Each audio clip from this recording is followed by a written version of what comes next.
जय श्री राधे कृष्ण। प्रिय मित्रों, वीडियो को शुरू करने से पहले आइए प्रार्थना करें। हे कृष्णा, जो भी भक्त आज इस अमृत वाणी को सुन रहा है, उनके जीवन में आपकी कृपा सदा बनी रहे और उनके सभी कष्ट दूर हों। मित्रों, इस अद्भुत वाणी को सुनने से पहले अपने विचार और भक्ति को व्यक्त करते हुए नीचे कमेंट में जय श्री राधे कृष्ण जरूर लिखें। आपकी ये भक्ति हमारी इस यात्रा को और भी अद्भुत बनाएगी। साथ ही यदि आप हमारे चैनल पर नए हैं तो अभी सब्सक्राइब करें और घंटी के बटन को दबाएं ताकि आप हमारी हर नई भक्ति यात्रा का हिस्सा बन सकें। तो चलिए बिना देरी किए इस दिव्य यात्रा की ओर बढ़ते हैं। श्री कृष्ण कहते हैं, मैं हर हाल में आता हूं, जब पाप और अत्याचार का अंधकार होता है तब भी, जब प्रेम और भक्ति का उजाला होता है तब भी। दोनों ही परिस्थिति में मेरा आना निश्चित है। वैसे तो कृष्ण का संपूर्ण जीवन ही एक प्रबंधन की किताब है, जिसे सैकड़ों हजारों बार कहा और सुना जा चुका है। कुरुक्षेत्र में दो सेनाओं के बीच खड़े होकर भारी तनाव के समय कृष्ण ने अर्जुन को जो ज्ञान दिया वो दुनिया का श्रेष्ठतम ज्ञान है।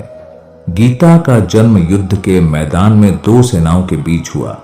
जीवन की श्रेष्ठतम बातें भारी तनाव और दबाव में ही होती हैं। अगर आप दिमाग को शांत और मन को स्थिर रखने की कोशिश करें तो सबसे बुरी परिस्थितियों में भी आप अपने लिए कुछ बहुत बेहतरीन निकाल पाएंगे। ये कृष्ण सिखाते हैं। गीता पढ़ने से पहले अगर इसी बात को समझ लिया जाए तो गीता पढ़ना सफल हुआ। कृष्ण का जीवन ऐसी ही बातों से भरा पड़ा है। जरूरत है नजरिए की। उनका जीवन आपके लिए माइथोलॉजी का एक हिस्सा मात्र भी हो सकता है और आपका पूरा जीवन बदल कर रख देने वाला ज्ञान भी। आवश्यकता हमारी है, हम उनके जीवन से लेना क्या चाहते हैं। कृष्ण मात्र कथाओं में पढ़ा या सुना जाने वाला पात्र नहीं है, वो चरित्र और व्यवहार में उतारे जाने वाले देवता हैं। कृष्ण से सीखें कैसे जीवन को श्रेष्ठ बनाया जाए। 10 बातें हैं जो अगर व्यवहार में उतार ली तो सफलता निश्चित मिलेगी। कारागृह में जन्मे कृष्ण पैदा होते ही रात में यमुना पार कर गोकुल ले जाया गया। तीसरे दिन पुतना मारने आ गई। यहां से शुरू हुआ संघर्ष देह त्यागने से पहले द्वारिका डुबोने तक रहा। कृष्ण का जीवन कहता है, आप कोई भी हो, संसार में आए हैं तो संघर्ष हमेशा रहेगा। मानव जीवन में आकर परमात्मा भी सांसारिक चुनौतियों से बच नहीं सकता। कृष्ण ने कभी किसी बात की शिकायत नहीं की। हर परिस्थिति को जिया और जीता। कृष्ण कहते हैं, परिस्थितियों से भागो मत, उसके सामने डटकर खड़े हो जाओ, क्योंकि कर्म करना ही मानव जीवन का पहला कर्तव्य है। हम कर्मों से ही परेशानियों से जीत सकते हैं। कृष्ण का बचपन माखन मिश्री खाते हुए गुजरा। आज भी भोग लगाते हैं हम, लेकिन यह संकेत कुछ और है। आहार अच्छा हो, शुद्ध हो, बल देने वाला हो। बचपन में शरीर को अच्छा आहार मिलेगा तो ही इंसान युवा होकर वीर बनेगा। शरीर को स्वस्थ रखना है तो बचपन से ध्यान देने की जरूरत है। ये पेरेंटिंग के दौर से गुजर रहे युवाओं के लिए बड़ा मैसेज है। अपने बच्चों को ऐसा खाना दें जो उनको बल दे। सिर्फ स्वाद के लिए ही ना खिलाएं, तभी वे बड़े होकर स्वयं को और समाज को सही दिशा में ले जा पाएंगे। कृष्ण ने अपनी शिक्षा मध्य प्रदेश के उज्जैन में सांदीपनि अर्षि के आश्रम में रहकर पूरी की थी। कहा जाता है 64 दिन में उन्होंने 64 कलाओं का ज्ञान हासिल कर लिया था। वैदिक ज्ञान के अलावा उन्होंने कलाएं सीखी। शिक्षा ऐसी ही होनी चाहिए जो हमारे व्यक्तित्व का रचनात्मक विकास करे। संगीत, नृत्य, युद्ध सहित 64 कलाओं कृष्ण के व्यक्तित्व का हिस्सा है। बच्चों में कोरा ज्ञान ना भरे, उनकी रचनात्मकता को नए आयाम मिले, ऐसी शिक्षा व्यवस्था हो। कृष्ण ने जीवन भर कभी उन लोगों का साथ नहीं छोड़ा जिनको मन से अपना माना। अर्जुन से वे युवावस्था में मिले, ऐसा महाभारत कहती है, लेकिन अर्जुन से उनका रिश्ता हमेशा मन का रहा। सुदामा हो या उद्धव, कृष्ण ने जिसे अपना मान लिया उसका साथ जीवन भर दिया। रिश्तों के लिए कृष्ण ने कई लड़ाइयां लड़ी और रिश्तों से ही कई लड़ाइयां जीती। उनका सीधा संदेश है, सांसारिक इंसान की सबसे बड़ी धरोहर रिश्ते ही हैं।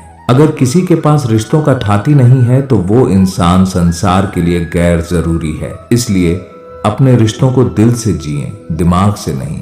राक्षस नरकासुर का आतंक था। करीब 16,100 महिलाओं को उसने अपने महल में कैद किया था। महिलाओं से बलात्कार में उसे सुख मिलता था। कृष्ण ने उसे मारा, सभी महिलाओं को मुक्त कराया, लेकिन सामाजिक कृतियां तब भी थीं। उन महिलाओं को अपनाने वाला कोई नहीं था।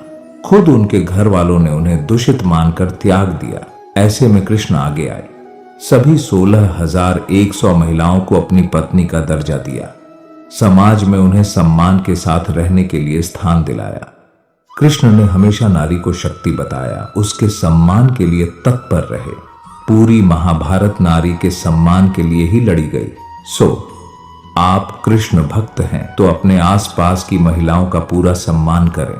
कृष्ण की कृपा पाने का यह सरलतम मार्ग है। कम ही लोग जानते हैं कि जिस दुर्योधन के खिलाफ कृष्ण ने आजीवन पांडवों का साथ दिया, उसकी मौत का कारण भी कृष्ण की कूटनीति बनी। वो ही दुर्योधन रिश्ते में कृष्ण का समधी भी था। कृष्ण के पुत्र सांब ने दुर्योधन की बेटी लक्ष्मणा का अपहरण करके उससे विवाह किया था, क्योंकि लक्ष्मणा सांब से विवाह करना चाहती थी, लेकिन दुर्योधन खिलाफ था। सांब को कौरवों ने बंदी भी बनाया था।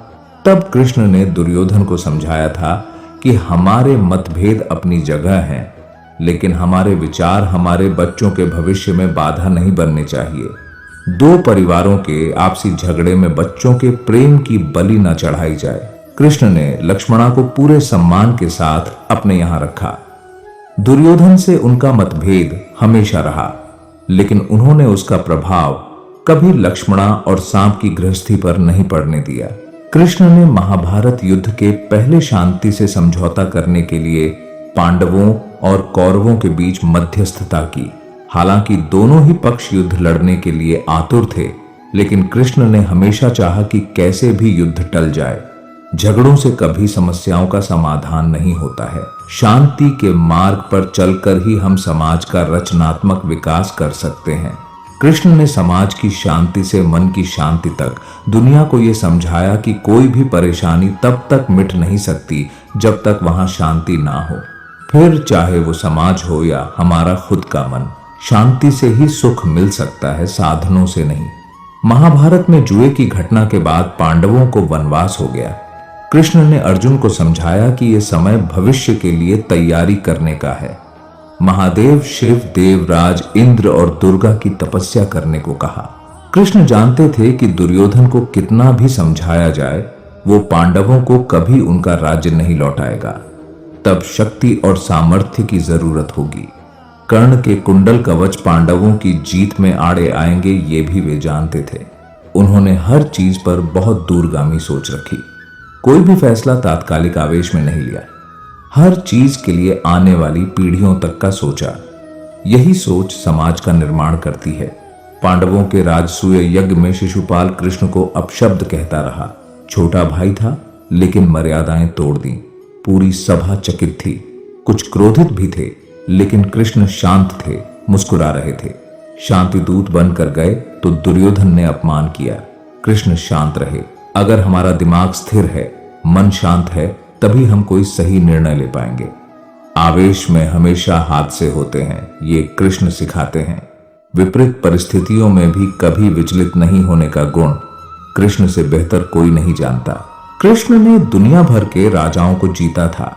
जहां ऐसे राजाओं का राज्य था जो भ्रष्ट थे, जैसे जरासंध, लेकिन कभी किसी राजा का सिंहासन नहीं छीना। कृष्ण के पूरे जीवन में कभी ऐसा नहीं हुआ कि उन्होंने किसी राजा को मारकर उसका शासन खुद लिया हो। जरासंध को मारकर उसके बेटे को राजा बनाया जो चरित्र का अच्छा था। सभी जगह ऐसे लोगों को बैठाया जो धर्म को जानते थे।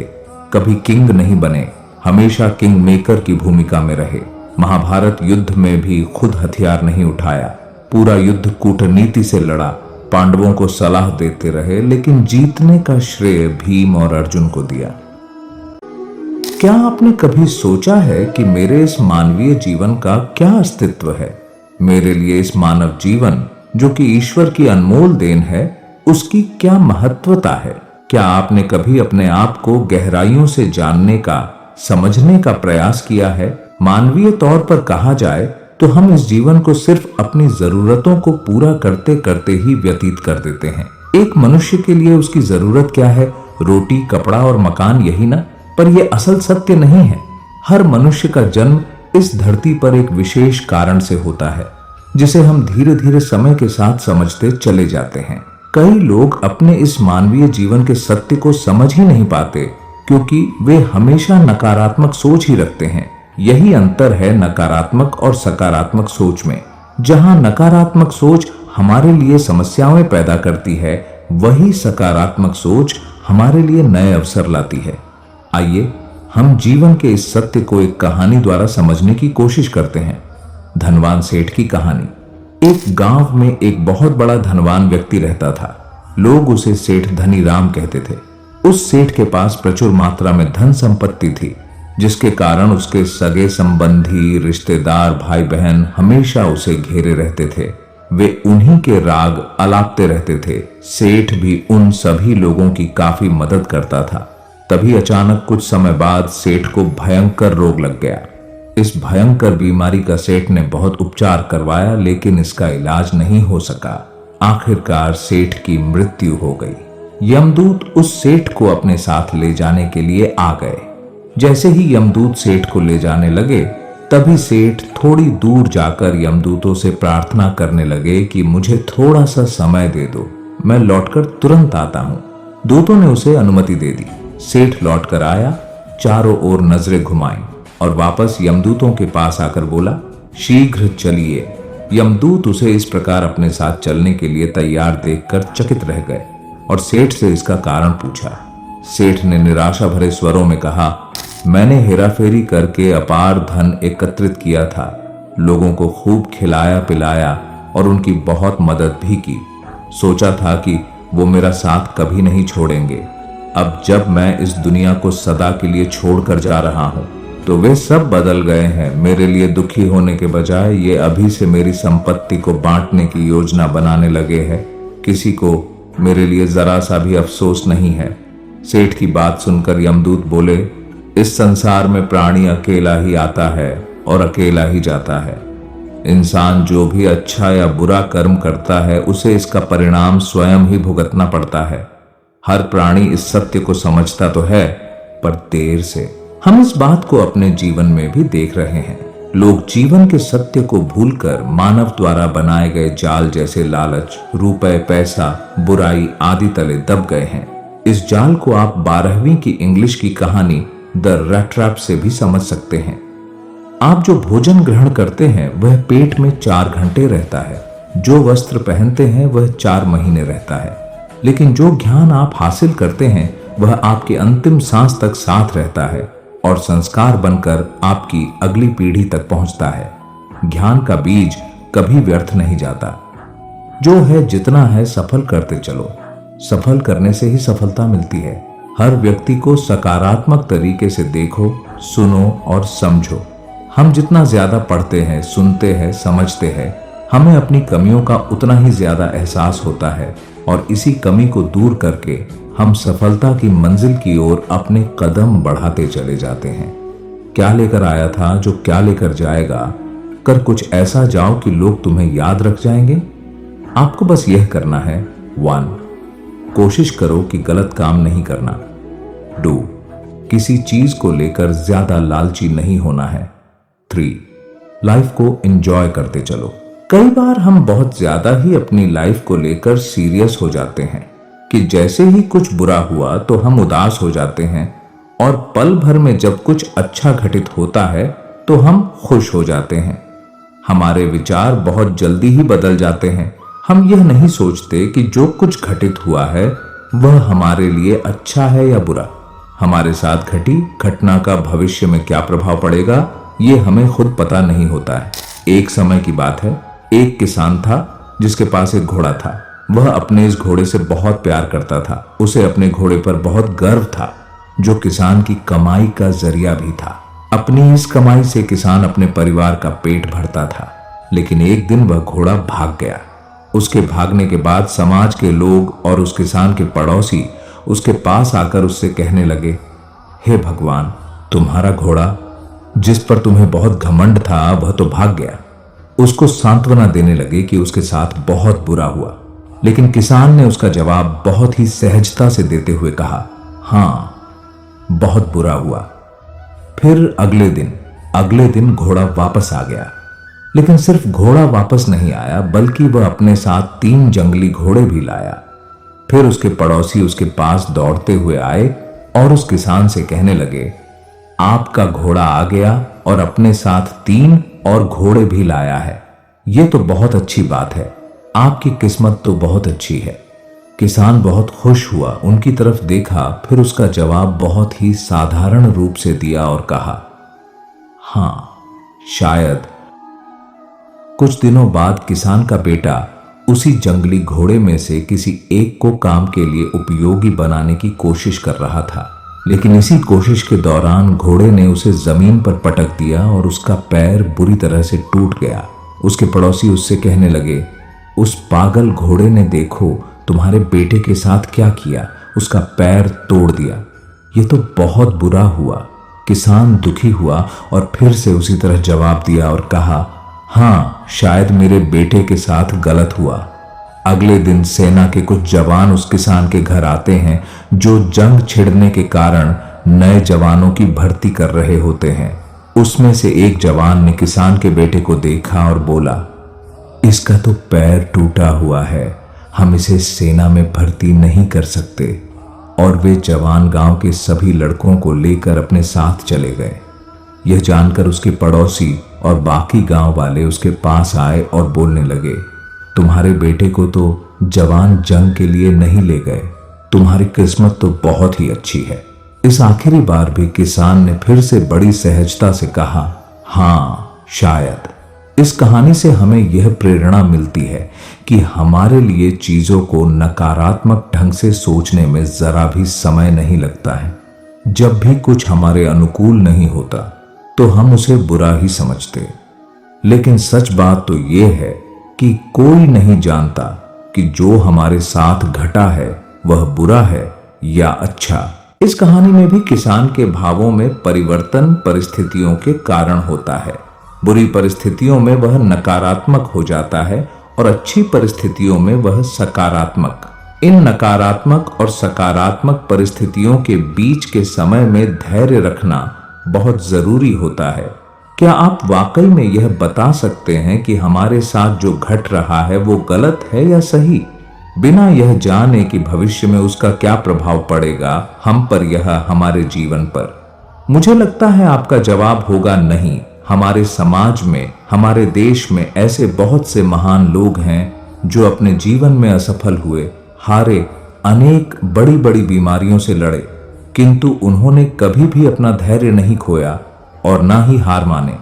यही आगे चलकर बड़े प्रसिद्ध हुए, सफलता के मुकाम पर पहुंचे और महान बने। हमारे बड़े बुजुर्ग सही ही कह गए हैं कि जो होता है अच्छे के लिए ही होता है। यह छोटी सी लाइन हमें बहुत कुछ सिखा जाती है और ये बात हमें कभी नहीं भूलनी चाहिए। हमेशा कोशिश करते रहो, जीवन के पथ पर निरंतर आगे बढ़ते चलो। आपको बस यह करना है, किसी बात को लेकर ज्यादा परेशान नहीं होना है, अपने आप को शांत रखना है, अपने काम से काम रखना है। जो हुआ अच्छा हुआ, जो होगा अच्छा होगा।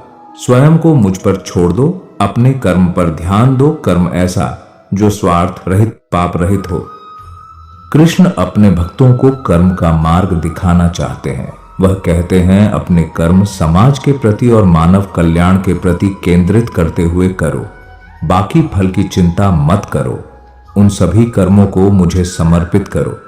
इस मार्ग को अपनाकर तुम मुझे प्राप्त कर सकते हो, मेरे प्रेम का भागीदार बन सकते हो। वह दिन मत दिखाना कान्हा कि हमें खुद पर गुरूर हो जाए। रखना अपने दिल में इस तरह कि जीवन सुफल हो जाए। अर्थात जो कृष्ण का दास हो जाता है वह अपने आराध्य से ऐसे दिन ना दिखाने की कामना करता है जिससे उसमें कभी गुरूर आ जाए। वह तो अपने कृष्ण का सेवक बनकर ही जीवन सफल बनाना चाहता है।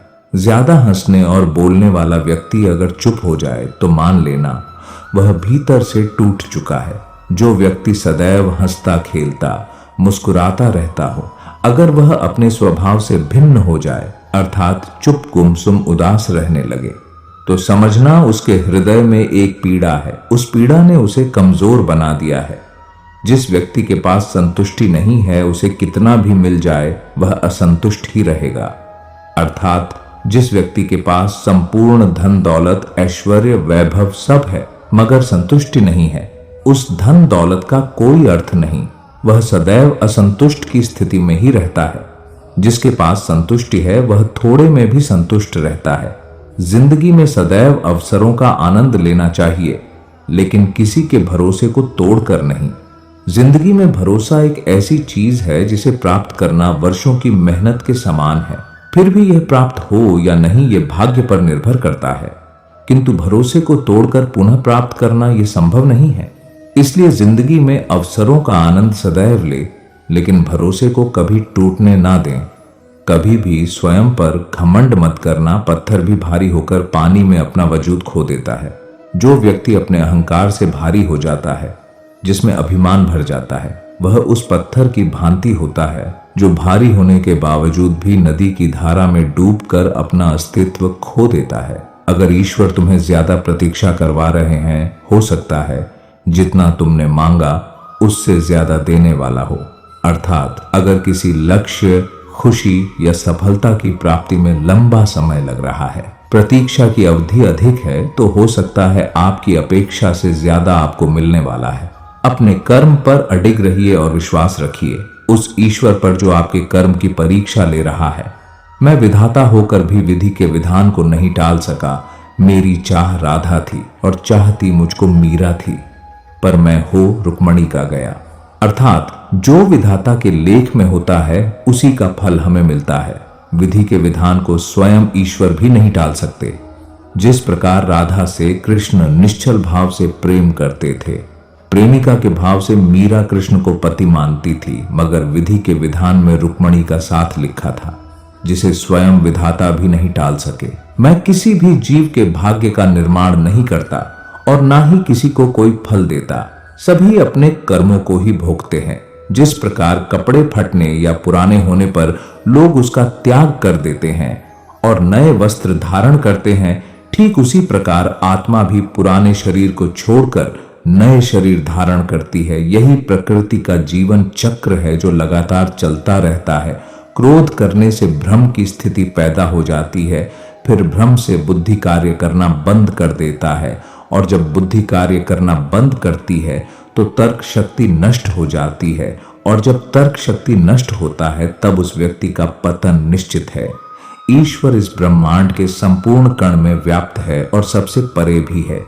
इस संसार में कुछ भी स्थिर नहीं है, परिवर्तन ही संसार का नियम है। यदि जिस किसी ने भी जन्म लिया है उसका मृत्यु निश्चित है, इसे टाला नहीं जा सकता, और जिसकी मृत्यु हुआ है उसका जन्म लेना भी निश्चित है। मन ही इंसान या किसी जीव का शत्रु या मित्र होता है। यदि आप अपने मन को नियंत्रित नहीं करते तो वही मन आपका शत्रु बन जाता है, और जो लोग अपने मन पर काबू पा लेते हैं उनके लिए इस दुनिया में कुछ भी असंभव नहीं है। आत्मा को शस्त्र नहीं काट सकता, अग्नि नहीं जला सकती, जल नहीं बुझा सकता, वायु नहीं सुखा सकती। अर्थात आत्मा शाश्वत सत्य है, यह अजय है, अमर है। आत्मा नए नए शरीर को धारण करती है, एक शरीर से निकलकर दूसरे शरीर में। यही आत्मा की विचरण प्रक्रिया है। इस आत्मा को ना तो किसी शस्त्र से काटा जा सकता है, ना ही अग्नि इसे जला सकती है। कोई जल इसे बुझा नहीं सकता और यह किसी वायु से सुख नहीं सकती। मैं सभी प्राणियों को समान रूप से देखता हूं, ना कोई मुझे कम प्रिय है ना अधिक, लेकिन जो मेरी प्रेम पूर्वक आराधना करते हैं वह मेरे भीतर रहते हैं और मैं उनके जीवन में आता हूं। अर्थात ईश्वर के लिए सभी प्राणी समान हैं, उन सभी में समान रूप से ईश्वर का वास होता है। कोई जीव छोटा या बड़ा, अधिक या ज्यादा प्रिय नहीं होता। जो अपने ईश्वर की विशेष आराधना करते हैं, पुकारते हैं, उनके साथ वह सदैव उपस्थित रहते हैं। वह जो सभी इच्छाएं त्याग देता है, मैं और मेरा की लालसा तथा भावना से मुक्त हो जाता है, उसे शांति प्राप्त होती है। अर्थात जिस व्यक्ति में अहंकार, मैं और मेरा का भाव समाप्त हो जाता है, कुछ पाने की लालसा नहीं होती, वह परम शांति को प्राप्त करता है। उसे भगवान ईश्वर की शरण प्राप्त होती है। अंत समय में वह उस परम पद को प्राप्त होता है जो देवताओं के लिए भी दुर्लभ है। मैं धरती की मधुर सुगंध हूं, मैं अग्नि की ऊष्मा हूं, सभी जीवित प्राणियों का जीवन और सन्यासियों का आत्म संयम भी मैं ही हूं। अर्थात संपूर्ण जगत ब्रह्मांड चर अचर सब में ईश्वर का वास है।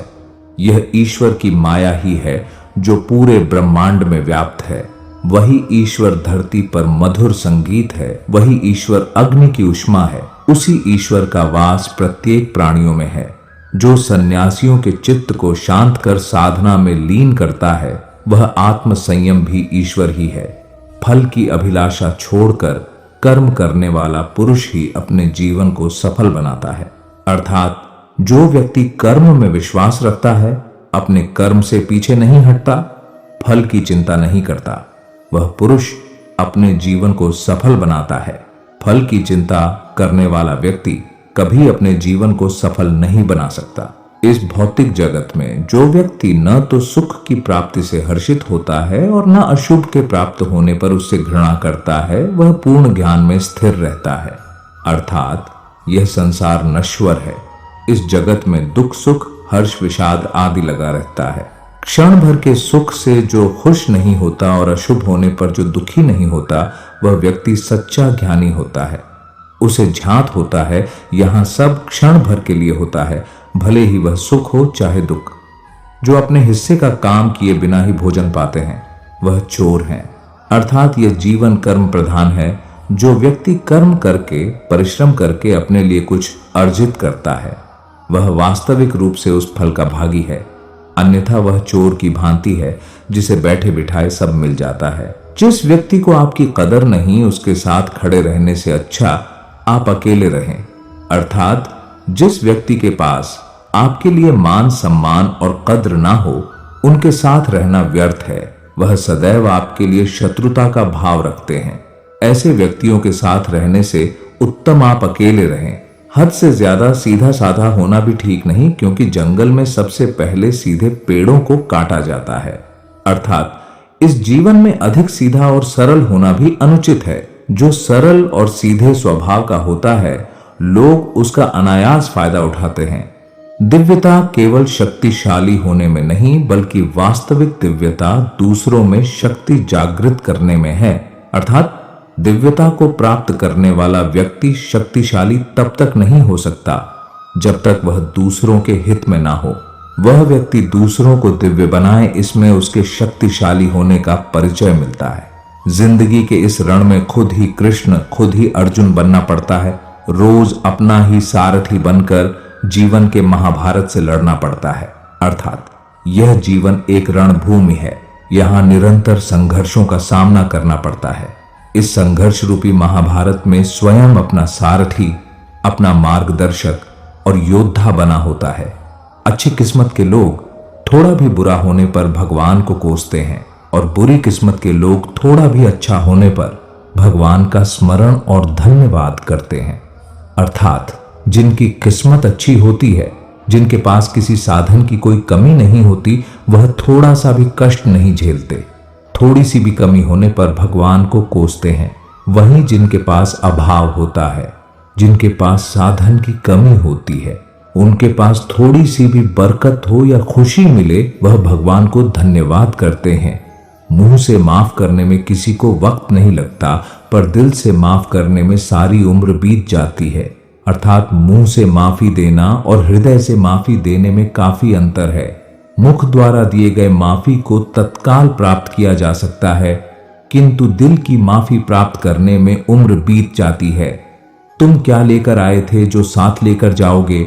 जो लिया यहीं से लिया और जो दिया यहीं से दिया। खाली हाथ आए हैं और खाली हाथ ही जाना है। तुमने क्या खो दिया जो रोते हो? तुम क्या लाए थे जो तुमने खो दिया? तुमने क्या पैदा किया जो कि नाश हो गया? तुम न तो कुछ लेकर आए थे, ना ही कुछ लेकर जाओगे। जो लिया यहीं से लिया, जो कुछ भी दिया यहीं से दिया, और जो लिया इसी ईश्वर से लिया, और जो दिया इसी ईश्वर को ही दिया। सभी खाली हाथ आते हैं और खाली हाथ ही चले जाना है। क्यों व्यर्थ चिंता करते हो? जो आज तुम्हारा है कल किसी और का था और फिर कल किसी और का होगा। क्यों इसे अपना समझकर मगन हो रहे हो? यही तुम्हारे दुखों का मूल कारण है। परिवर्तन ही इस संसार का नियम है जिसे तुम मृत्यु समझकर व्यर्थ दुखी हो रहे हो। वास्तविक में वही तो जीवन है जिसमें एक क्षण में तुम करोड़ों के मालिक बन जाते हो और दूसरे ही क्षण में दरिद्र निर्धन बन जाते हो। जो हो गया वह भी अच्छा ही हुआ, जो हो रहा है वह भी अच्छा ही हो रहा है, और जो होगा वह भी अच्छा ही होगा। इसके चलते तुम भूत का पश्चाताप ना करो, भविष्य की चिंता ना करो, और वर्तमान तो चल रहा है। आत्मा कभी नहीं मरती है और न ही जन्म लेती है। ये सिर्फ पुराने शरीर को छोड़कर नए शरीर धारण करती है। आत्मा अजर अमर है। जो लोग इसे मरने या मारने वाला मानते हैं, असल में वे लोग नाम सच है। आत्मा न तो मरती है और ना ही किसी के द्वारा मारा जा सकती है। जिस व्यक्ति का जैसा स्वभाव होता है, ठीक वैसा ही उसका विश्वास भी होता है।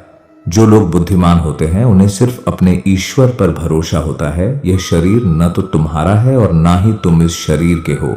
ये तो पंच तत्वों अग्नि, जल, वायु, पृथ्वी और आकाश से मिलकर बना है, जो एक दिन मृत्यु के पश्चात इसी में मिल जाएगा।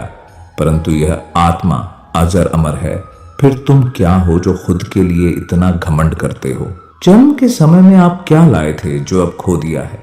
आपने क्या पैदा किया था जो नष्ट हो गया है? जब आप पैदा हुए थे तब आप कुछ भी साथ नहीं लाए थे। आपके पास जो कुछ भी है, आपको इस धरती पर भगवान से ही प्राप्त हुआ है। आप इस धरती पर जो भी दोगे, तुम भगवान को ही दोगे। हर कोई खाली हाथ इस दुनिया में आया था और खाली हाथ ही उसी रास्ते पर चलना होगा। सब कुछ केवल भगवान के अंतर्गत आता है। मेरे लिए न कोई ग्रहणीत है न प्रिय, किंतु जो व्यक्ति भक्ति के साथ मेरी पूजा करते हैं, वो मेरे साथ है और मैं भी उनके साथ हूं।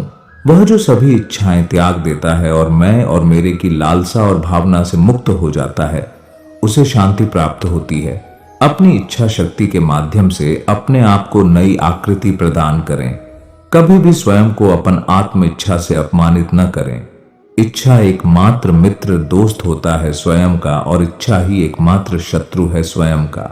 कहते हैं कि दूसरों से आगे निकलना है तो दूसरों पर निर्भरता भी कम रखनी चाहिए। अगर हम अपने काम के लिए दूसरों पर निर्भर रहते हैं तो उस काम की होने की संभावना 85% तक कम हो जाती है, जिससे हमारी सफलता भी आधी रह जाती है। आइए हम इसको एक कहानी द्वारा समझने की कोशिश करते हैं।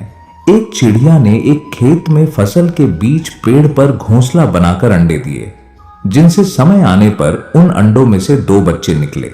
अब चिड़िया अपने बच्चों के लिए दाना चुगने रोज जंगल जाती। इस बीच उसके बच्चे खेत में अकेले पड़ जाते थे। चिड़िया लौटती तो बच्चे बहुत खुश होते और उसका लाया दाना खाते। एक दिन चिड़िया ने देखा कि बच्चे बहुत डरे हुए हैं। उन्होंने बताया, आज खेत का मालिक आया था। वह कह रहा था कि फसल पक चुकी है, कल बेटों से खेत की कटाई के लिए कहेगा। इस तरह तो हमारा घोंसला टूट जाएगा, फिर हम कहां रहेंगे? बच्चों ने एक साथ कहा। चिड़िया बोली, फिक्र मत करो, अभी खेत नहीं कटेगा। अगले दिन सच में कुछ नहीं हुआ और बच्चे बेफिक्र हो गए। 1 हफ्ते बाद चिड़िया को बच्चे फिर डरे हुए मिले। बच्चों ने कहा, किसान आज फिर आया था, कह रहा था कि कल नौकर को खेत काटने को कहेगा। इस बार भी चिड़िया ने बच्चों से कहा, कुछ नहीं होगा, डरो मत। अगले हफ्ते बच्चों ने बताया कि किसान आज फिर आया था और कह रहा था कि फसल की कटाई में बहुत देर हो गई है, कल वह खुद ही काटेगा। यह सुनकर चिड़िया ने बच्चों से बोली, यहां रहना अब सुरक्षित नहीं, कल खेत जरूर कट जाएगा। और वह बच्चों को तुरंत एक सुरक्षित स्थान पर ले गई। इस पर हैरान होकर बच्चों ने पूछा, मां, तुमने ये कैसे जाना कि इस बार खेत सचमुच कटेगा? चिड़िया बोली, बच्चों, जब तक इंसान किसी काम के लिए दूसरों पर निर्भर रहता है, उसके संपन्न होने में संदेह लगा रहता है, लेकिन जब वह उस काम को खुद से करने की ठान लेता है तो उसे जरूर पूरा करता है। किसान ने जब खुद फसल काटने की सोची, तभी तय हुआ कि अब खेत जरूर कट जाएगा। दूसरों की सहायता लेने में कोई बुराई नहीं है, किंतु यदि हम अपनी सफलता की संभावना को 100% रखना चाहते हैं तो उस काम की जिम्मेदारी भी हमें स्वयं ही लेनी होगी। मैं भी क्लास में नोट्स नहीं बनाता था और दोस्तों से कहता था कि मुझे नोट्स भेज देना, लेकिन नोट्स मुझे समय पर नहीं मिल पाते थे, जिसके कारण मेरे अंक परीक्षा में अच्छे नहीं आने लगे और धीरे धीरे मेरा प्रदर्शन भी खराब होने लगा। मुझे उतने अंक नहीं मिल पाते थे जितनी कि मैं आशा करता था। अब जब मैं अपने नोट्स स्वयं बनाता हूं, मेरी अध्ययन क्षमता इतनी प्रबल हो गई है कि परीक्षा की तैयारी पहले ही पूरी हो जाती है, जिससे मेरी सफलता की संभावना भी 100% तक बढ़ गई है। दूसरों पर निर्भरता कम होने के कारण मेरा लक्ष्य के प्रति काम पूरा होने लगा और मेरी कार्यक्षमता दोगुनी हो गई। बस जरूरत थी तो मेहनत की, प्रबल इच्छा की और सही मार्गदर्शन की, जो आज इस कहानी के माध्यम से मिल गई। आपको बस ये करना है, 1, कोशिश करो जो काम अत्यंत जरूरी हो उसे अपने से उसी समय करने की। 2, एक कॉपी में वह काम और उसे पूरा करने के बाद आपको कितना लाभ हुआ उसे भी नोट कर ले। 3, ऐसे ही नई नई प्रेरक बातें सुनने के लिए वृंदावन वॉइस चैनल को सब्सक्राइब करें और कमेंट में लिखें जय श्री कृष्ण। अगर आप भी यही सोचते हैं कि मैं जो भी करता हूं बेकार चला जाता है, उसका परिणाम मेरे मन मुताबिक नहीं आता, अगर आपके साथ भी जिंदगी में कभी कुछ अच्छा नहीं होता, तो ये छोटी सी कहानी अपने शब्दों के जरिए आपको बहुत कुछ सीखा जाएगी। रोहित ने बड़े उत्साह के साथ परीक्षा की तैयारी शुरू की, लेकिन वह टॉप नहीं कर पाया, जिसकी वजह से वह बहुत उदास और निराश रहने लगा। वह अपने आप को असफल महसूस करने लगा। अब उसका पढ़ाई में पहले की तरह लगाव भी नहीं रहा। उसने पहले की तरह प्रयास करना भी छोड़ दिया। रोहित की इस परेशानी का पता जब उसके अध्यापक को लगा है, जो कि उसके मार्गदर्शक थे, तो उन्होंने एक दिन उसे अपने घर बुलाया और पूछा, क्या बात है, आजकल तुम काफी उदास और परेशान रहते हो और पहले की तरह तैयारी करना भी छोड़ दी। रोहित ने उदास स्वर में कहा कि उसने दिन रात मेहनत की, पर जैसा चाहता था वैसा रिजल्ट नहीं आया, इसलिए वह हताश और निराश है। अध्यापक कुछ समय के लिए शांत रहे, फिर कुछ सोचकर उन्होंने उसे कहा कि मेरे पीछे आओ। वे उसे टमाटर के पौधों के पास ले गए और बोले कि टमाटर के इन खराब और मरे हुए पौधों को देखो। जब मैंने इस पौधे को बोया था तो मैंने बहुत मेहनत और पूरे दिल से इसकी देखभाल की थी। मैंने समय समय पर सही मात्रा में पानी दिया, खाद भी डाली और कीटनाशक का छिड़काव भी किया, पर फिर भी यह खराब हो गया। तो क्या? रोहित बोला, इतनी सारी मेहनत, इतना पैसा और समय देने के बाद भी अगर जैसा रिजल्ट हम चाहते हैं वो न मिल पाए, तो इतना सब कुछ करने का क्या फायदा है? अध्यापक बोले, ऐसा नहीं है। फिर उन्होंने एक दरवाजे की तरफ इशारा करते हुए कहा कि अब एक बार जरा इस दरवाजे को खोल कर देखो। रोहित ने दरवाजे को खोला और देखा कि सामने बड़े बड़े टमाटरों के ढेर पड़े हुए थे। उसने पूछा कि यह सब कहां से आए? अध्यापक बोले, टमाटर के एक पौधे के खराब होने का मतलब यह नहीं है कि सभी के सभी पौधे खराब हो गए। इसी तरह तुमने मेहनत तो की पर टॉप नहीं कर पाए, लेकिन इसका मतलब यह नहीं है कि तुम्हारी दिन रात की मेहनत खराब हो गई और तुम असफल हो गए।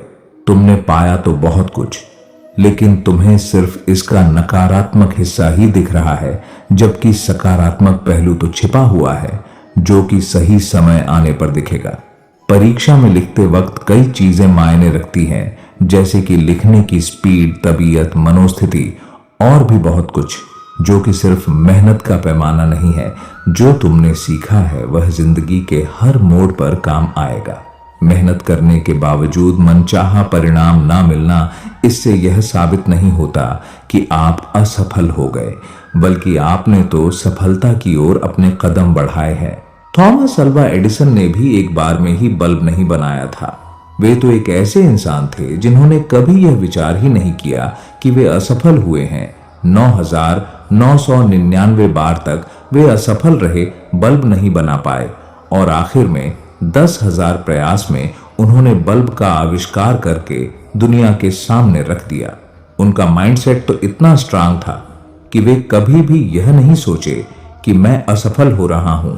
उनके मुताबिक तो वे 9,999 तरीके जान गए जिनसे कि बल्ब नहीं बनाया जा सकता है। जैक मा, जिनसे कि मैं भी खुद बहुत प्रभावित हूं। उन्होंने न जाने कितनी ही बार जॉब के लिए अप्लाई किया, पर हर बार उन्हें रिजेक्ट कर दिया गया और यही बात उनके लिए एक प्रेरणा बन गई और उन्होंने एक ऐसी कंपनी की शुरुआत करके दुनिया के सामने रख दी जिसे हम आज अलीबाबा के नाम से जानते हैं। आज यह ई कॉमर्स कंपनी कई नई बुलंदियों को छू रही है और आगे भी ऐसी ही असीम ऊंचाइयों को छुएगी। ऐसे और भी कई हजारों उदाहरण इस दुनिया में है जिनसे कि हमें काफी प्रेरणा मिलती है। अगर इन्होंने भी अपने आप को एक फेलियर समझा होता तो आज वे इतने अमीर नहीं बन पाते। निराश होने की जगह ये सोचो कि तुमसे कहां चूक हुई और उस चूक को सुधारने की कोशिश करो। ये बात उन सब पर लागू होती है जो जीवन में कुछ करना चाहते हैं, लाइफ में आगे बढ़ना चाहते हैं। जब रेस लंबी हो तो ये मायने नहीं रखता कि कौन कितनी तेजी से दौड़ रहा है, मायने तो यह रखता है कि कौन कितनी ज्यादा देर तक दौड़ सकता है। रोहित ने अब सफलता का पाठ पढ़ लिया है। वह अच्छी तरह से समझ चुका है कि उसे अब आगे क्या करना है। वह एक नई आशा और उमंग के साथ अपनी सफलता की राह में आगे बढ़ चला है। आपको बस यह करना है एक, जितने बार आप असफल होते हो उतनी बार आप नए चीजें सीखते हो। जैसे मैं 12वीं की कक्षा में फेल हुआ, जिससे मैंने सीखा कि क्या गलतियां हुई और उस गलती को सुधारने पर ध्यान दिया। 2, असफलता ही हमें सफलता की कीमत बतलाती है। 12वीं की परीक्षा पास करने पर दिल से जो खुशी हुई उसे मैं शब्दों में व्यक्त नहीं कर सकता। 3, कभी मत कहो कि असफल हुआ हूं, कहो कि आज मैंने कुछ सीखा है। जो इरादे का पक्का हो दिल उसको दो, और जो सूरत से नहीं दिल से अच्छा हो। स्पष्ट बोलने वाला व्यक्ति एक अच्छे कांटे की भांति होता है। इसमें थोड़ी देर के लिए दर्द जरूर होता है, लेकिन फायदा जिंदगी भर रहता है। अगर आप किसी को एक बार माफ करते हो तो आप समझदार हो। अगर आप उस व्यक्ति को दूसरी बार भी माफ करते हो तो बहुत ही नरम दिल हो। लेकिन आप उस व्यक्ति को तीसरी बार माफ करते हो तो आप दुनिया के सबसे बड़े बेवकूफ हो। जीवन की सबसे महंगी चीज है आपका वर्तमान, जो एक बार चला जाए तो फिर पूरी दुनिया की संपत्ति देकर भी उसे हम खरीद नहीं सकते। हमें हमारे विचार ही बनाते हैं, इसलिए शब्दों पर नहीं, अपनी सोच पर ध्यान दो। विचार हमेशा जिंदा रहते हैं। धरती पर जिस प्रकार मौसम में बदलाव आता है, उसी प्रकार जीवन में सुख दुख आता जाता रहता है। बुराई तो तुम्हें हजारों की भीड़ में भी ढूंढ लेगी, ठीक उसी प्रकार जैसे गायों की झुंड में बछड़ा अपनी मां को ढूंढ लेता है। परंतु जो बंसी वाले को दिल से मानता है वह बुराई में भी अच्छाई को ढूंढ लेता है।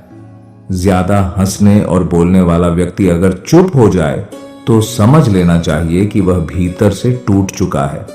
कभी भी स्वयं पर घमंड मत करना, पत्थर भी भारी होकर पानी में अपना वजूद खो देता है।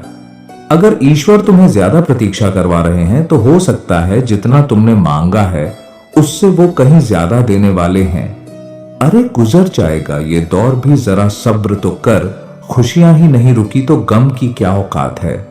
जब मन परेशान हो तब कुछ मत किया करो, बसा के बंद कर श्री कृष्ण का नाम लिया करो।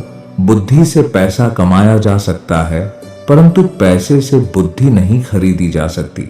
सब अपना सा लगता है सिर्फ बातों से। औरों के लिए जीते थे तो किसी को शिकायत नहीं थी। थोड़ा सा अपने लिए क्या सोचा, जमाना दुश्मन बन गया। जिंदगी का तजुर्बा कि छोटा आदमी बड़े मौके पर काम आ सकता है और बड़ा आदमी छोटी सी बात पर औकात दिखा देता है। कोई भी आपके हाथ से तो छीन सकता है, लेकिन आपके भाग्य से नहीं। जिंदगी में आगे बढ़ना है तो सहारों पर नहीं, खुद पर यकीन करना सीखो। दरवाजे छोटे ही रहने दो अपने मकान के, जो झुक कर गया समझो वही अपना है। जो ज्ञानी होता है उसे समझाया जा सकता है, जो अज्ञानी होता है उसे भी समझाया जा सकता है, परंतु जो अभिमानी होता है उसे कोई नहीं समझा सकता। उसे सिर्फ वक्त ही समझाता है। कैसे करो भरोसा गहरों के प्यार पर, आजकल तो अपने ही मजा लेते हैं अपनों की हार पर। जब बात जरूरत की हो तो जुबान सबकी मीठी हो जाती है। जितने सच्चे रहोगे उतने ही अकेले रहोगे। जब भी जिंदगी आपको रुला दे तो समझ लेना जिंदगी आपको रुला नहीं रही, आपको सिखा रही है। मतलब की बात तो सब समझ लेते हैं, लेकिन बात का मतलब बहुत ही कम लोग समझ पाते हैं। किसी पर ज्यादा नाराज होने से बेहतर है कि अपने जीवन में उसकी अहमियत कम कर दूं।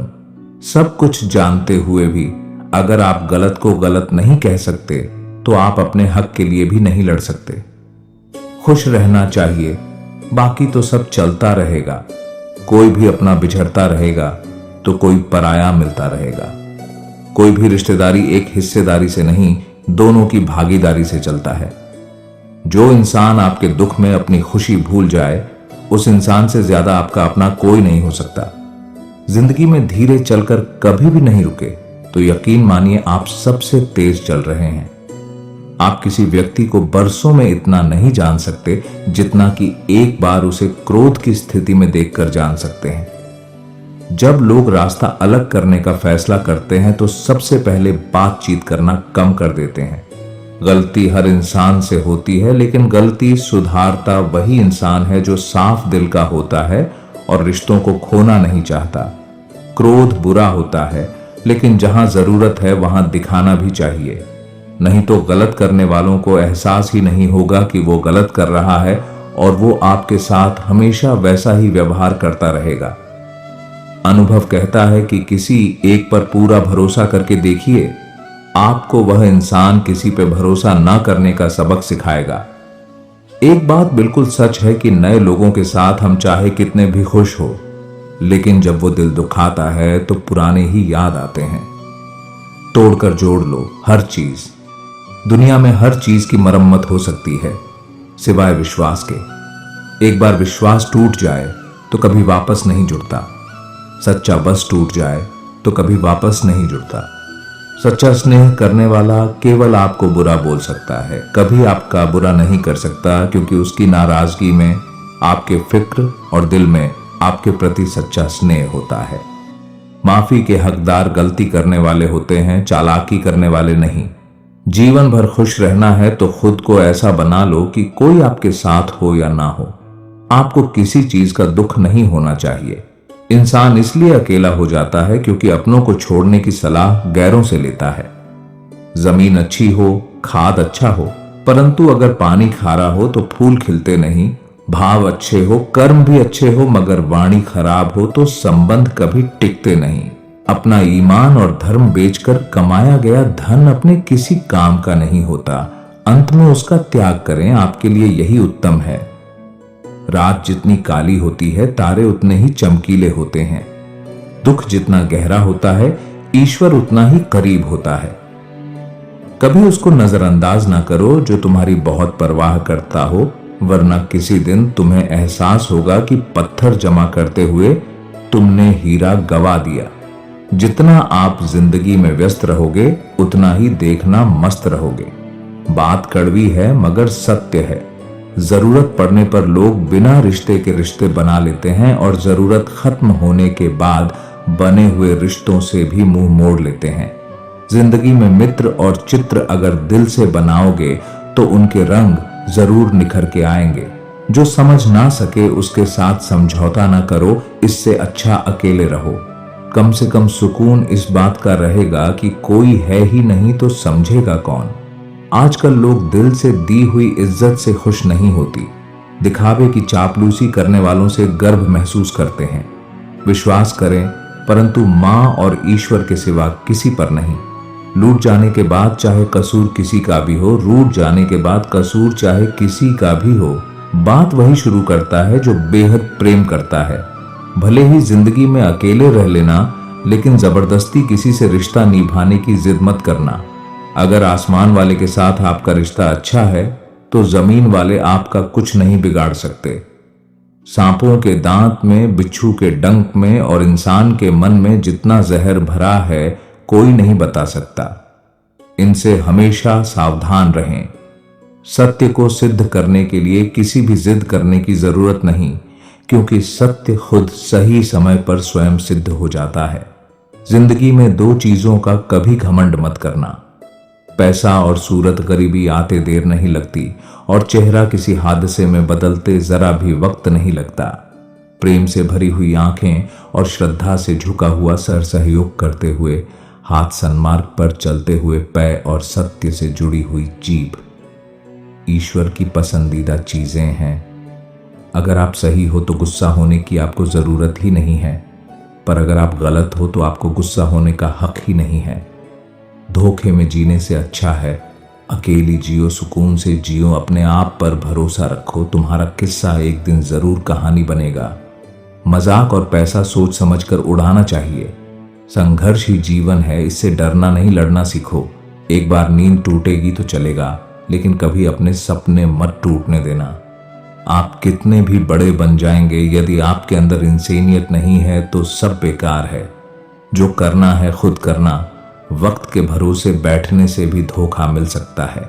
जिंदगी का एक उसूल बनाओ कि तुम्हारे इज्जत जो नहीं करता उसके पास कभी नहीं जाना, क्योंकि जीवन में क्या होगा, या तो कुछ अच्छा होगा या बड़ा होगा। जो भी होगा हमारे कर्मों का ही फल होगा। जिस प्रकार दिया तेल के बिना नहीं जल सकता, इसी प्रकार मनुष्य भगवान की कृपा दृष्टि के बिना जीवन में सफल नहीं हो सकता। जीवन में कोई भी काम करने से पहले एक बार भगवान का स्मरण करना जरूरी है कि मैं जो करने जा रहा हूं यह भगवान को स्वीकार होगा या नहीं। ऐसा करने से आप जीवन में कोई गलत काम नहीं करेंगे। किसी का भला नहीं कर सकते तो बुरा भी मत करो। यदि सम्मान नहीं कर सकते, जो कि आखिरी हेलीकॉप्टर था, साधु के पास नीचे रस्सी फेंकी और बोला, इसे पकड़ो और ऊपर आ जाओ, नहीं तो आप डूब जाओगे या आखिरी हेलीकॉप्टर है और आपके पास में कोई दूसरा रास्ता नहीं है बचने के लिए। साधु ने कहा, यह रस्सी आप वापस खींच लो और चले जाओ। मुझे भगवान के ऊपर भरोसा है, वो मुझे बचाने जरूर आएंगे। पानी काफी ऊपर आ गया और पैर भी डूब गया और साधु की भी डूबने से मौत हो गई। मरने के बाद साधु भगवान के पास गया और बोला कि हे भगवान, मैंने आपकी पूरी जिंदगी तपस्या की, पूरा जीवन आपकी आराधना करने में लगा दिया, फिर भी इतने भरोसे के साथ इंतजार किया कि आप मुझे बचाने आओगे, लेकिन वहां मेरी डूबकर मौत हो गई और आप नहीं आए। ऐसा क्यों? भगवान बोले, मूर्ख इंसान एक बार नहीं 3 बार आया था, मैं तीनों बार मैं ही तो था। पहला पैदल, दूसरा नाव के द्वारा और तीसरा हेलीकॉप्टर के द्वारा, लेकिन तुमने मेरा एक भी अवसर पहचान नहीं पाया। पता नहीं किसका इंतजार कर रहे थे। इसी तरह से जिंदगी में हमें ऊपर वाला बहुत से मौके देता है, लेकिन हम सब मौके को ठुकराकर पता नहीं किस चीज का इंतजार कर रहे होते हैं कि वो होगा तभी मैं करूंगा। इस बात पर अड़े रहने से एक वक्त के बाद वो मौका हाथ से निकल जाता है और हम कुछ भी नहीं कर पाते। तो हमें किसी भी अच्छे समय का इंतजार नहीं करना चाहिए। जो भी करना है आज और अभी से करना शुरू कर देना चाहिए। किसी दूसरे के जीवन के साथ पूर्ण रूप से जीने से अच्छा है कि हम अपने स्वयं के भाग्य के अनुसार अपूर्ण जिएं। जो मन को नियंत्रित नहीं करते, उनके लिए वह शत्रु के समान कार्य करता है। वह जो इस ज्ञान में विश्वास नहीं रखते, मुझे प्राप्त किए बिना जन्म और मृत्यु के चक्र का अनुगमन करते हैं। मन की गतिविधियों, होश, श्वास और भावनाओं के माध्यम से भगवान की शक्ति सदा तुम्हारे साथ है और लगातार तुम्हें बस एक साधन की तरह प्रयोग करके सभी कार्य कर रही है। एक उपहार तभी अच्छी और पवित्र लगता है जब वह दिल से किसी सही व्यक्ति को सही समय और सही जगह पर दिया जाए, और जब उपहार देने वाला व्यक्ति की दिल उस उपहार के बदले कुछ पाने का उम्मीद ना रखता हो। आत्मज्ञान की तलवार से काटकर अपने हृदय से अज्ञान के संदेह को अलग कर दो। अनुशासित रहो, उठो। मनुष्य अपने विश्वास से निर्मित होता है। जैसा वो विश्वास करता है वैसा वो बन जाता है। नर्क के 3 द्वार हैं, वासना, क्रोध और लालच। ऐसा कोई नहीं जिसने भी इस संसार में अच्छा कर्म किया हो और उसका बुरा अंत हुआ हो, चाहे इस काल में हो या आने वाला काल में। लोग आपके अपमान के बारे में हमेशा बात करेंगे। सम्मानित व्यक्ति के लिए अपमान मृत्यु से भी बदतर है। मन अशांत है और उसे नियंत्रित करना कठिन है, लेकिन अभ्यास से इसे वश में किया जा सकता है। प्रबुद्ध व्यक्ति के लिए गंदगी का ढेर, पत्थर और सोना सभी समान है। निर्माण केवल पहले से मौजूद चीजों का प्रक्षेपण है। व्यक्ति जो चाहे बन सकता है यदि वह विश्वास के साथ इच्छित वस्तु पर लगातार चिंतन करे। जो भी मनुष्य अपने जीवन आध्यात्मिक ज्ञान के चरणों के लिए दृढ़ संकल्पों में स्थिर है, वह सामान्य रूप से संकटों के आक्रमण को सहन कर सकते हैं और निश्चित रूप से यह व्यक्ति खुशियां और मुक्ति पाने के पात्र हैं। ज्ञानी व्यक्ति को कर्म के प्रतिफल की अपेक्षा कर रहे अज्ञानी व्यक्ति के दिमाग को अस्थिर नहीं करना चाहिए। हर व्यक्ति का विश्वास उसकी प्रकृति के अनुसार होता है। जन्म लेने वाले के लिए मृत्यु उतनी ही निश्चित है जितना कि मृत होने वाले के लिए जन्म लेना। इसलिए जो अपरिहार्य है उस पर शोक मत करो। भगवान या परमात्मा की शांति उनके साथ होती है जिसके मन और आत्मा में एकता हो, जो इच्छा और क्रोध से मुक्त हो, जो अपने खुद के आत्मा को सही मायने में जानता हो। सभी अच्छे काम छोड़कर बस भगवान में पूर्ण रूप से समर्पित हो जाओ। मैं तुम्हें सभी पापों से मुक्त कर दूंगा, शोक मत करो। किसी और का काम पूर्णता से करने से कहीं अच्छा है कि अपना काम करें, भले ही उसे अपूर्णता से करना पड़े। नरक 3 चीजों से नफरत है, वासना, क्रोध और लोभ। मैं सभी प्राणियों को समान रूप से देखता हूँ, ना कोई मुझे कम प्रिय है ना अधिक, लेकिन जो मेरी प्रेम पूर्वक आराधना करते हैं वो मेरे भीतर रहते हैं और मैं उनके जीवन में आता हूँ। प्रबुद्ध व्यक्ति सिवाय ईश्वर के किसी और पर निर्भर नहीं करता। सन्निहित आत्मा के अन्नत का अस्तित्व है, अविनाशी और अन्नत है। केवल भौतिक शरीर तथ्यात्मक रूप से खराब है। इसलिए हे अर्जुन, लड़ते रहो। हे अर्जुन, केवल भाग्यशाली योद्धा ही ऐसा युद्ध लड़ने का अवसर पाते हैं जो स्वर्ग के द्वार के समान है। भगवान प्रत्येक वस्तु में है और सबके ऊपर भी। अपने कर्म पर अपना दिल लगाए, ना कि उसके फल पर। आपके सार्वलौकिक रूप का मुझे न प्रारंभ, न मध्य, न अंत दिखाई दे रहा है। जो कार्य में निष्क्रियता और निष्क्रियता में कार्य देखता है वह एक बुद्धिमान व्यक्ति है। सभी कार्य ध्यान से करो, करुणा द्वारा निर्देशित किए हुए। तुम उसके लिए शोक करते हो जो शोक करने के योग्य नहीं है और फिर भी ज्ञान की बातें करते हो। बुद्धिमान व्यक्ति न जीवित और न ही मृत व्यक्ति के लिए शोक करते हैं। कभी ऐसा समय नहीं था जब मैं, तुम या ये राजा महाराजा अस्तित्व में नहीं थे, न ही भविष्य में कभी ऐसा होगा कि हमारा अस्तित्व समाप्त हो जाए। कर्म मुझे बांधता नहीं क्योंकि मुझे कर्म के प्रतिफल की कोई इच्छा नहीं। हे अर्जुन, हम दोनों ने कई जन्म लिए हैं, मुझे याद है, लेकिन तुम्हें नहीं। हम जो देखते हैं वो हम हैं और हम जो हैं हम उसी वास्तु को निहारते हैं। इसलिए जीवन में हमेशा अच्छी और सकारात्मक चीजों को देखो और सोचें। अपने परम भक्तों जो हमेशा मेरा स्मरण या एक चित्त मन से मेरा पूजन करते हैं, मैं व्यक्तिगत रूप से उनके कल्याण का उत्तरदायित्व लेता हूँ। कर्म योग वास्तव में एक परम रहस्य है। इंद्रियों की दुनिया में कल्पना सुखों की शुरुआत है और अंत भी जो दुख को जन्म देता है। हे अर्जुन, बुद्धिमान व्यक्ति को समाज कल्याण के लिए बिना आसक्ति के काम करना चाहिए। जो व्यक्ति आध्यात्मिक जागरूकता के शिखर तक पहुंच चुके हैं उनका मार्ग है निस्वार्थ कर्म। जो भगवान के साथ संयोजित हो चुके हैं उनका मार्ग है स्थिरता और शांति। यद्यपि मैं इस तंत्र का रचयिता हूं, लेकिन सभी को यह झांत होना चाहिए कि मैं कुछ नहीं करता और मैं अनंत हूं। जब वे अपने कार्य में आनंद खोज लेते हैं तब वे पूर्णता प्राप्त करते हैं। वह जो सभी इच्छाएं त्याग देता है और मैं और मेरा की लालसा और भावना से मुक्त हो जाता है, उसे शांति प्राप्त होती है। मेरे लिए ना कोई घृणित है ना प्रिय। किंतु जो व्यक्ति भक्ति के साथ मेरी पूजा करते हैं वो मेरे साथ हैं और मैं भी उनके साथ हूं। जो इस लोक में अपने काम की सफलता की कामना रखते हैं वे देवताओं का पूजन करें। मैं ऊष्मा देता हूं, मैं वर्षा करता हूं और रोकता भी हूं। मैं अमृत भी हूं और मृत्यु भी। बुरे कर्म करने वाले सबसे नीच व्यक्ति जो राक्षसी प्रवृत्तियों से जुड़े हुए हैं और जिनकी बुद्धि माया ने हर ली है, वो मेरी पूजा या मुझे पाने का प्रयास नहीं करते। जो कोई भी जिस किसी भी देवता की पूजा विश्वास के साथ करने की इच्छा रखता है, मैं उसका विश्वास उसी देवता में दृढ़ कर देता हूं। हे अर्जुन, मैं भूत, वर्तमान और भविष्य के सभी प्राणियों को जानता हूं, किंतु वास्तविकता में कोई मुझे नहीं जानता। स्वर्ग प्राप्त करने और वहां कई वर्षों तक वास करने के पश्चात एक असफल योगी का पुण्य एक पवित्र और समृद्ध कुटुंब में जन्म होता है। केवल मन ही किसी का मित्र और शत्रु होता है। मैं सभी प्राणियों के हृदय में विद्यमान हूं। ऐसा कुछ भी नहीं, चेतन या अचेतन, जो मेरे बिना अस्तित्व में रह सकता हो। स्वार्थ से भरा कार्य इस दुनिया को कैद में रख देगा। अपने जीवन में स्वार्थ को दूर रखे बिना किसी व्यक्तिगत लाभ के। ज्ञानी व्यक्ति ज्ञान और कर्म को एक रूप में देखता है, वही सही मायने में देखता है।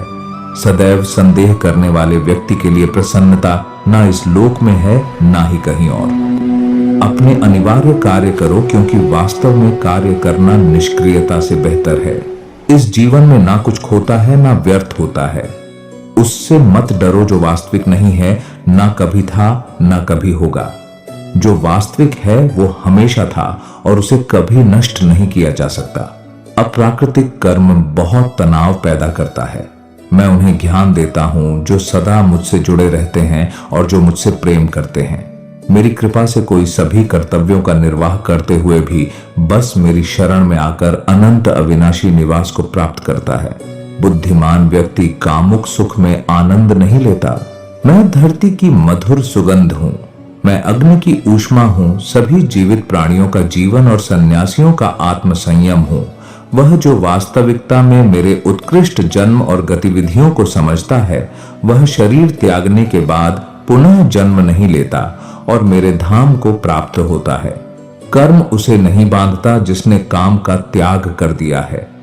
वह जो मृत्यु के समय मुझे स्मरण करते हुए अपना शरीर त्यागता है, वह मेरे धाम को प्राप्त होता है। इसमें कोई संशय नहीं है। मैं समय हूं, सबका नाशक। मैं आया हूं दुनिया को उपभोग करने के लिए। वह मैं हूं जो सभी प्राणियों के हृदय में उनके नियंत्रण के रूप में बैठा हूं, और वह मैं हूं स्मृति का स्रोत, ज्ञान और युक्तिवाद संबंधी। दोबारा, मैं ही अकेला वेदों को जानने का रास्ता हूं। मैं ही हूं जो वेदों का मूल रूप हूं और वेदों का झाता हूं। इच्छा ही आत्मा की एकमात्र मित्र है और इच्छा ही आत्मा की एकमात्र शत्रु है। जीवन एक मेला है जिसमें सुख दुख के झमेले लगे रहते हैं। हर व्यक्ति के जीवन में एक ऐसा कठिन समय भी आता जब व्यक्ति निराश हो जाता है। ऐसे समय पर यदि धैर्य से काम लिया जाए और खुद को प्रेरित करके रखा जाए तो सफलता भी आपकी दहलीज पर दस्तक देती है। भगवान श्री कृष्ण ने श्रीमद् भागवत गीता जी के निर्मल ज्ञान प्रकाश से पाठ की परेशानियों का तमस मिटाया था।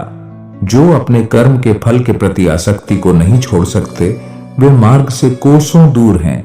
अपनी इच्छा की शक्ति से अपने आप को नया आकार दें।